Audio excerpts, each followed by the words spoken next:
For all of you who have been following me for a while, you know that I have a soft spot for French Provincial furniture.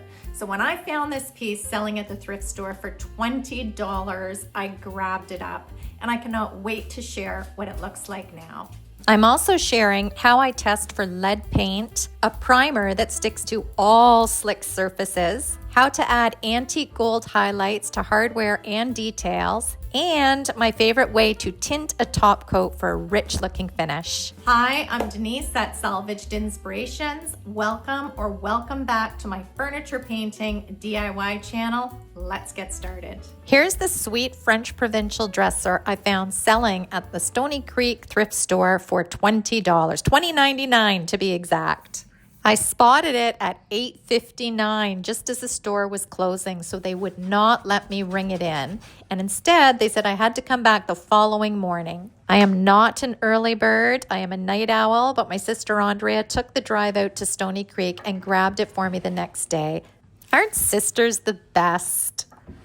I brought it down to my studio and gave it a really good once-over. I was hoping this piece was solid wood, but it is a wood composite with a laminate top. Many vintage French Provincial dressers and nightstands from the 60s and 70s featured this plastic laminate or formica top, and then MDF or wood composite over solid wood frames for the body. I spotted this easily by looking at the back of the piece, and the top here you can tell is not a solid piece of wood, and the laminate is applied to this wood composite. I like calling it a chipboard because it looks like a bunch of chipped wood all glued together. And oddly enough, these pieces are usually heavier than solid wood. Fake wood is actually quite heavy, so this piece has some really good weight to it. Such a pretty piece, and I was excited to give it a new makeover and a new life so somebody can enjoy it for many years to come. I started by grabbing my heat gun and removing the sticky price tags. The drawers were in excellent condition and very clean. The top drawer, however, had a liner, a contact paper liner inside. So it was really stuck on there, probably for more than 50 years plus. So I did need my heat gun to loosen up that glue underneath. And as I was pulling it off, you'll notice that the top layer of the drawer was coming off along with it. I've been asked by many of you if I paint the inside of my drawers or do I line them? And the answer is no. Usually if it's a clean drawer and it's in really good shape, I just like giving it a thorough cleaning, detailing, and I leave it as is. And the reason being is when I used to line my drawers, often I would have people come pick up the furniture. They would love the piece of furniture, but they weren't fond of the drawer lining choice because everybody has their own preference. For me, I actually like seeing just a nice clean drawer because when I see a liner in there, I think, what's underneath there? Having said that, this top drawer was going to need a liner. Part of his signature French Provincial look is the hardware. So I knew I was going to keep that in my finished makeover. I removed the hardware. I did find that it was all painted over, and I'll show you how I fixed that up later in the video. Now it was time to make this piece sparkling. I brought out my heavy-duty furniture cleaner in a spray bottle and a large automotive sponge. For the wood trim and the detailing on this dresser, I took a dollar store scrub brush and made sure to get into all the crevices. And this dresser was pretty gross and grimy. However, somebody had loved this piece enough to give it a paint makeover. So they really wanted to extend the life of this piece. And as I've mentioned in prior videos, as I'm cleaning, I really do inspect and see if any repairs are needed, if anything is missing off the piece, like a piece of trim, etc. And my wheels start turning as I'm cleaning a piece as to what I want to do with it. So that could be a color choice, that could be wood you've been detailing, gilding, new hardware, etc. As weird as this sounds, it's kind of like bonding with the piece. I'm bonding with the piece of furniture as I'm cleaning it because I'm getting a feel for what I want to do with it. So as I mentioned, someone loved this dresser enough to give it a prior makeover, and it had been painted over the original factory finish in a glossy paint. By the looks of the paint, it looked like this was done many, many, many years ago. So as a precaution, I brought out my lead swab test to make sure I wasn't working with lead paint. And if you work with a lot of furniture, I highly recommend keeping a pack of these on hand. Safety first, and this kit is super inexpensive, and it gives so much peace of mind when I'm in doubt. As always, I will leave the links to the products I use in the description box down below. These kits are very easy to use. They may differ a little bit, so I suggest reading the instructions on your package. But basically, I remove the test swab from the package. I spray the swab with a little bit of water, or sometimes they recommend vinegar. So that's why I'm saying you should read the directions or instructions on your package. But you wet it with water and or vinegar, and then rub the swab on the painted furniture for about 20 seconds or whatever your package recommends. You check the color against the chart on the package, and if the color is in the red zone, lead paint has been used. If it is still in the orange original zone, you are perfectly fine to go ahead and sand, paint, refinish, etc. In the case of this French Provincial Dresser, everything was a thumbs up, go ahead. No lead paint detected. So now it was time for me to bring everything into my sanding room and start scuff sanding this entire dresser. It was a lot of work. I think this took me almost 3 hours. This was messy. The paint for the majority of the dresser was not sticking on. Once I started sanding, chips of paint were flying everywhere. I would think that some paint was adhered properly, and then the more I sanded, it was not. So basically, I removed the entire paint finish and revealed the original factory finish. That tuckered me out, so I left the dresser be for the rest of the day, and I came back the following morning to prime.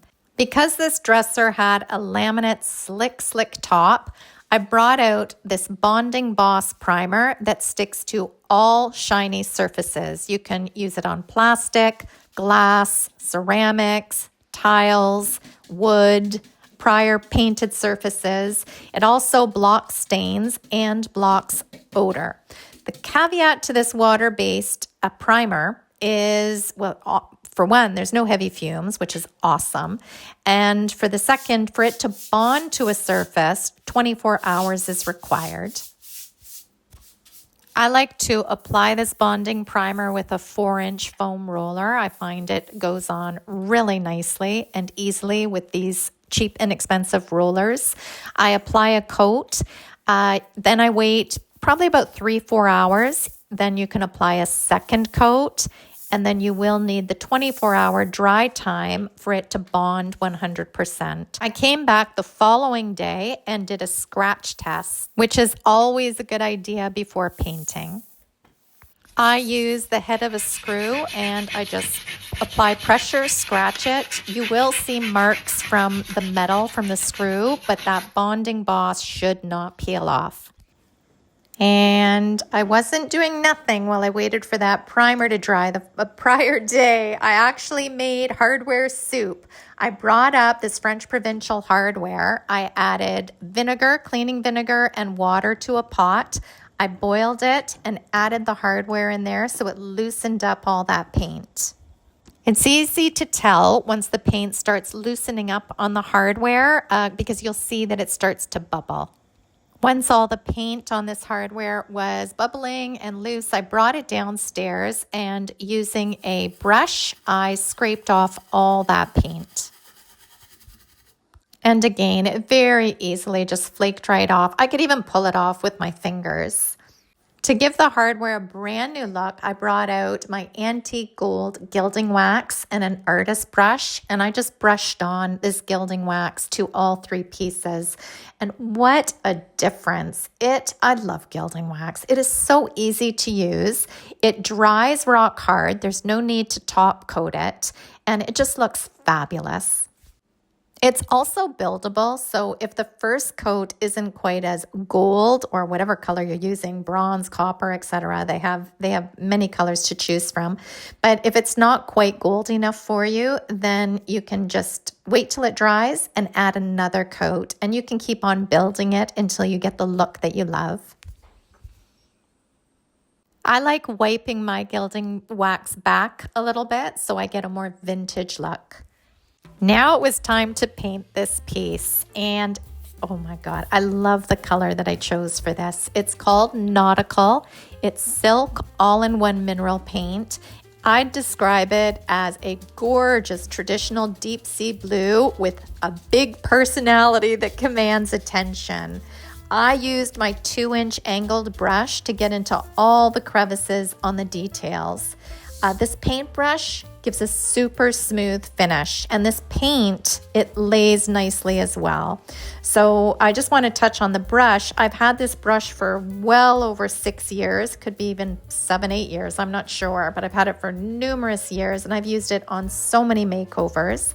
If you buy a quality brush and look after it, in other words, clean it after each use, let it dry, laying flat, the brushes will last you for years. And it works as an artist brush to get into all those small little areas. It can pounce up and down without losing any bristles. So when I'm getting into the details, such as these florals, I can really get in there and pounce that paint into all those little crevices and not worry about bristles coming out. And then I smooth everything over. I like the size of this brush, but what I will say is find a brush that you love, because the brush that I love may not be the same as what you enjoy working with. And when you have a good quality brush, you'll know it. You'll go back to it over and over again, and you'll very much enjoy using it. So if you can, experiment with a few brands and find the one that you really enjoy using. Once I applied the first coat, I let that dry overnight, and I came back down the following day, gave everything a super light sanding, and then I applied a second coat. Always keep in mind your first coat is going to look pretty darn ugly. That's not the good looking coat. It looks rather scary, the first coat that you lay down, but then the magic happens when you add the second coat. And working with a beautiful color is just so darn fun. I very much enjoy it. To get a nice smooth finish on the top of this dresser, I used my brush and roll technique. Working in sections, I apply a nice coat of paint using my brush, making sure that I get all the corners, the lip of this dresser, and the sides. Then I take my 4-inch roller and I smooth out that wet paint.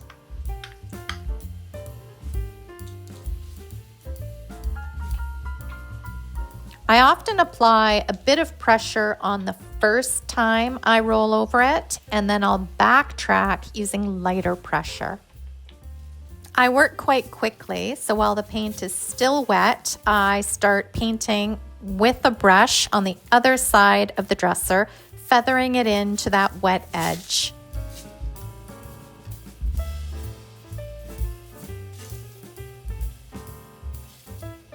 Again, I give it a good coat, making sure that all the edges have been painted and no primer is peeking through. And then again, I grab the 4-inch roller and start rolling it out to a super smooth finish.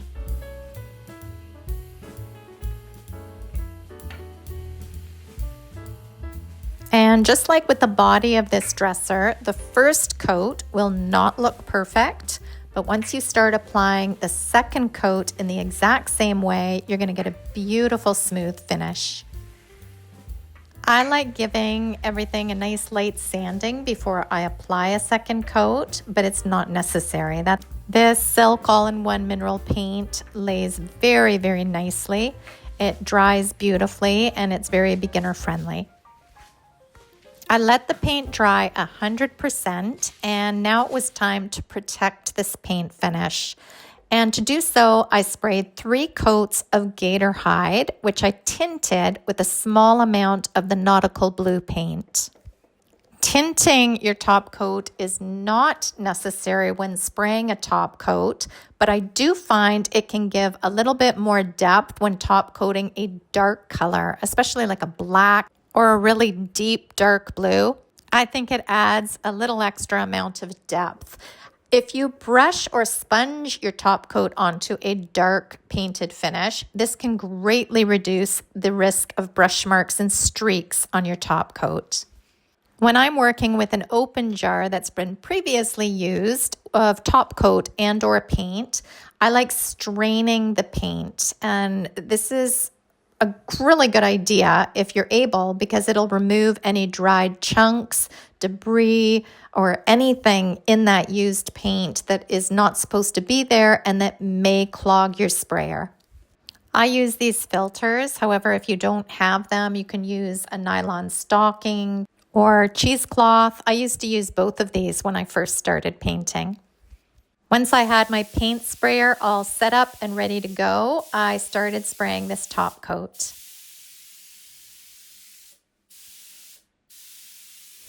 And I should mention that this Silk all-in-one mineral paint doesn't require a top coat. The top coat is built in.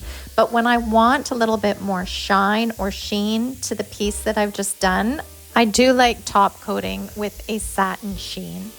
Plus, if you're selling your pieces, a heavy-duty top coat is always a big seller. I should also point out that when you're spraying a finish, make sure that you go from end to end and go a little over the edge, because here's a great example is if you start or stop your sprayer right at the edge, you're going to end up with extra product. And here it's starting to orange peel, because too much product came out of that sprayer all concentrated in this one corner. So just a little helpful tip when you're spraying, make sure you overspray. So go past one end of the dresser and then past the other end of the dresser. And it doesn't have to be a lot, just by an inch or so, but you want that product to lay nice and evenly. You don't want it to be concentrated or oversprayed in any one spot. Once the top coat was 100% dry, it was time for the finishing details. And I added the antique gold gilding wax to all the floral details. Using an artist brush, I lightly brushed the gilding wax onto the florals, and this couldn't be easier. You may be wondering why I didn't do this prior to top coating, and the reason being is because I wanted this antique gilding wax to be full strength. I did not want a top coat on it, because a satin top coat will dull the shimmer a little bit, and I did tint my top coat, which would have made this antique gold look very different. This gilding wax does not require a top coat. Once it dries and cures, it's on there and it's not going to budge. I added the new vintage looking hardware back on, and to line that drawer, I used this heirloom rose rice paper. And I can't wait to show you this transformation. Just as a reminder, here's the before.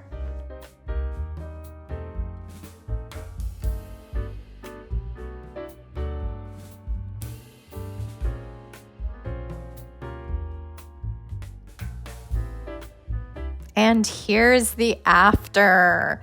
From $20.99 thrift store find to a piece that looks so custom and elegant.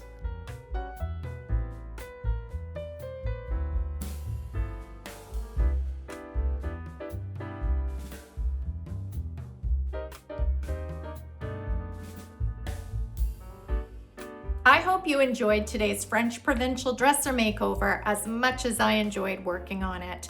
I think it turned out beautiful, and I can't wait to hear what you think in the comments down below. I hope it's inspired you to try something different on your furniture makeovers. And until the next flip, have a fabulous week. Bye, guys.